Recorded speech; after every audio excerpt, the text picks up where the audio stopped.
What you're about to see explains why the same stories always end up in the same way, no matter who's involved. Fucking predators, fuck you! Get the fuck out of here! Fucking away from me! Fucking predator! Back up! Fuck you! Back up! What the fuck you gonna do? Fuck you! Oh, I'm a tough guy. I don't have a gun, bitch. So how does it feel? I've got some people taking a couple of Oh my God! What about yourself? Yeah, families should be ripped apart. That kind of energy. Like we should rip people apart from their families. Are you a man? Wow, is that a question? A real question. Okay, how do you feel about ripping people from their families? Does that feel good? Fucking house here. Sir, I need to move. Fucking house. Where'd you put a fucking KKK? What the fuck's wrong with you people? Why are you calling a woman a man? I mean, what kind of a guy does that? Please, fucking house, bitch. Neighbor. Go look for your fucking slave.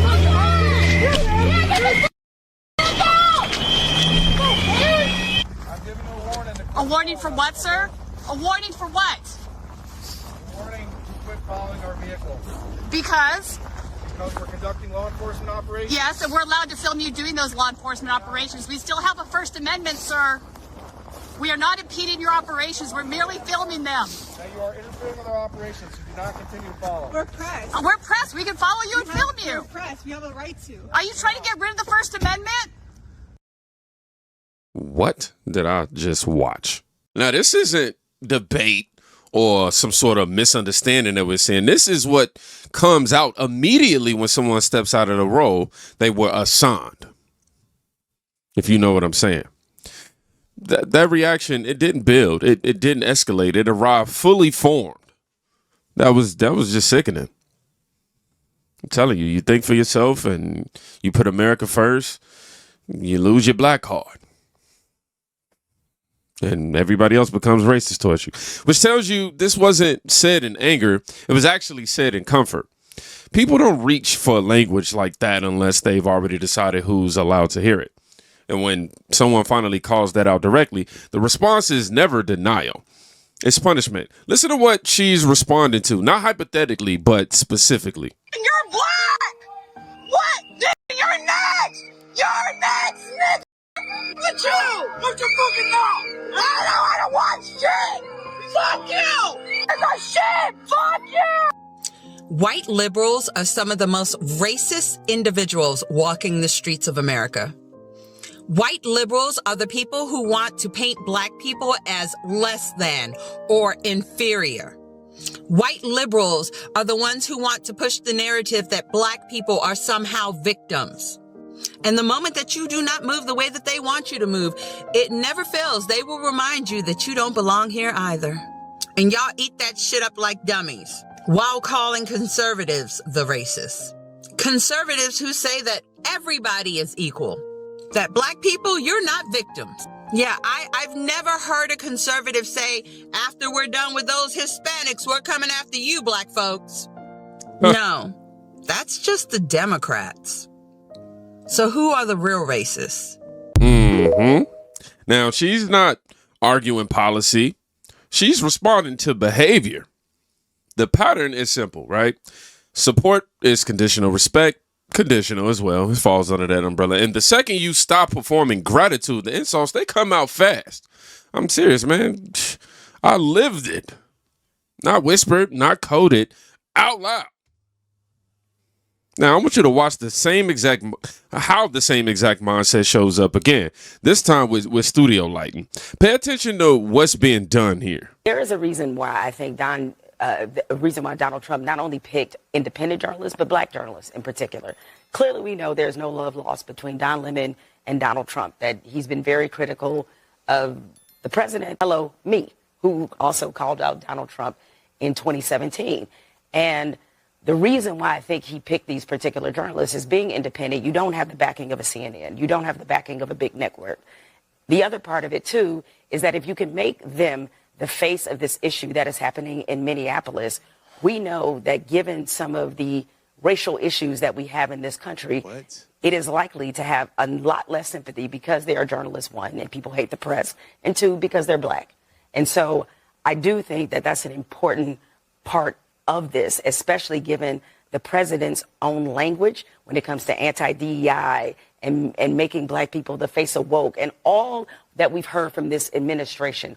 All of this is combined together and meant to drum up a certain sentiment against these journalists so that people are supporting their own rights being eroded because of who they think it's happening to. Even if they'll never have me on this show.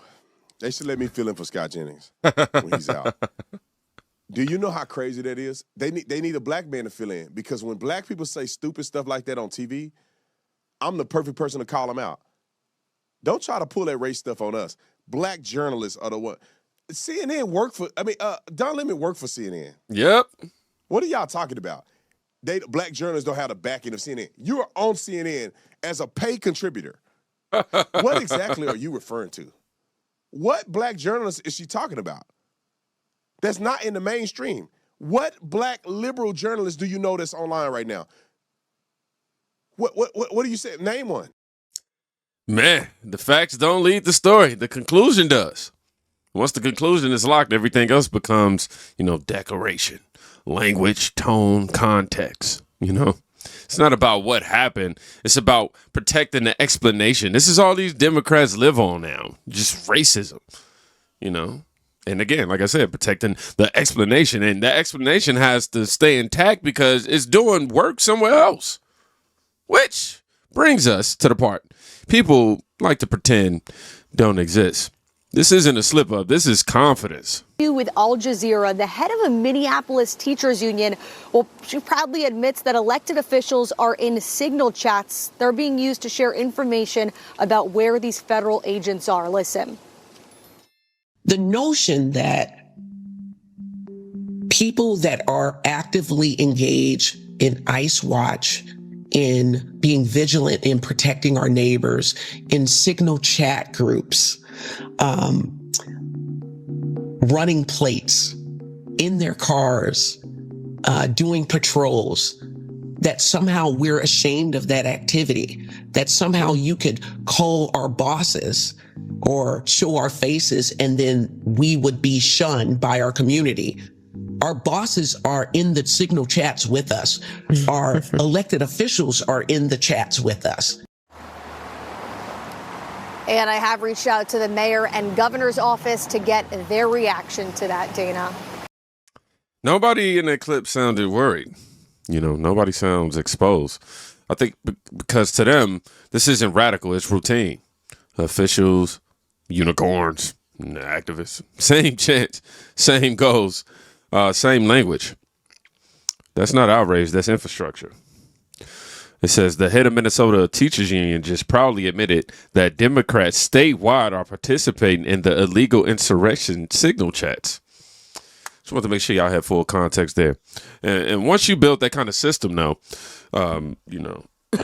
that's not outrage that I was saying, that whole infrastructure. You always have to keep expectations very low. This works because everyone recognizes the setup. Ladies and gentlemen, I have a huge announcement, and I'm so happy to be making this announcement on Black History Month. I would just like to announce, in case you didn't realize, I am Black, but I have made a huge leap in my Blackness. Ladies and gentlemen, I obtained ID. It's right here. I obtained ID. Apparently, there are these places you can just go right in there and they will give you an ID. I've been told by people like Kamala Harris. Kamala Harris wouldn't lie to me, right? She's Black, kinda, sorta, not really. She's told me that it is damn near impossible for a Black person to get ID. And I was able to get one. But it doesn't end there. I know what this is. I know exactly what this is. It's a computer. And I was able to go all over the internet with it. I want to thank Frederick Douglass. I want to thank Booker T. Washington.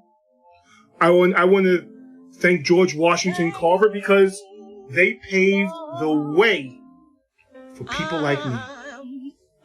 In 2026, on Black History Month, I not only got ID, but I was able to go on the internet. People, this is an amazing day. Zeke Arkham, got you 6. I got you 6. Bye. Now, the joke isn't exaggerated. It's familiar. Let me explain, Rock. The applause, comes from, how ridiculous it sounds to celebrate normal adulthood. Until you remember how often we're told it's too hard. That's not empowerment. That's insult wrapped up in praise, man. Y'all insulting us saying we can't go get no ID. I know this is all wrapped up in a whole bunch of topics, but it's all going to make sense. Stay with me. Eventually, someone just says it without apologizing. And I need to start talking better. I don't know what's going on. This isn't a hot take. It's a diagnosis, if you will. You know what I find interesting about white liberals compared to white conservatives is white liberals treat black people as if we're less than. They treat black people like we're incapable of succeeding without them, like we need a hand up. Meanwhile, when I go around white MAGA, they treat me as if I'm equal. They talk to me like I'm a regular human being in comparison to these white liberals. White liberals are the ones where I receive the most hate and racism from, because they tell me that white conservatives are all racist. They tell me that white MAGA hate me. Meanwhile, it's the white liberals that are actually insulting. They say you're incapable of succeeding. They keep reminding me of Jim Crow and slavery. Yo, the white conservatives don't talk about this stuff. We just chill out and have a beer. You know what I find interesting about white liberals compared to white... If you lower expectations long enough, people stop noticing it. And then they start calling it empathy. But empathy doesn't require pretending people are incapable. And once the numbers show up, the story has nowhere left to hide, y'all. I want you to watch who says this. Take a look here. Favorite photo ID to vote. 85% of white people favor it. 82% of Latino. 76% of Black Americans favor it. So the bottom line is this. Voter ID is not controversial in this country. A photo ID to vote is not controversial in this country. It is not controversial by party, and it is not controversial by race. The vast majority of Americans agree with Nicki Minaj that, in fact, you should have a photo ID to be able to vote. So something of a non... Take a look here. Favorite photo ID... Y'all know Nicki Minaj has been in the heat of the headlines lately with her support of Donald Trump. But what we just seen on CNN was no opinion, no spin, and no warning label, just data. And suddenly the narrative collapses, not because someone argued harder, but because reality showed up uninvited, as it always does.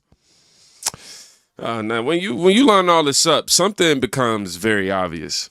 You know, what we just watched wasn't a series of reactions. It was a chain. A street moment where language slips out instantly. A response that explains why it slips out. You know, a media class that rushes in to try to sanitize it. Institutions quietly coordinating behind the scenes. Comedy that only works because the insult is already baked in, literally. Language that finally names the pattern, and data that confirms none of this was ever about protection. This is how it works. First, expectations are lowered gently, politely, you know, for your own good. Then disagreement, it gets rebranded as betrayal. Then, of course, enforcement becomes oppression. We know how that works. Then numbers have to, you know, eventually be ignored. And when none of that holds anymore, the insults come out. Fast, familiar, unfiltered. And we know that that's not random. That's not emotional. That's not even chaos. That's a belief system under stress, if you ask your boy.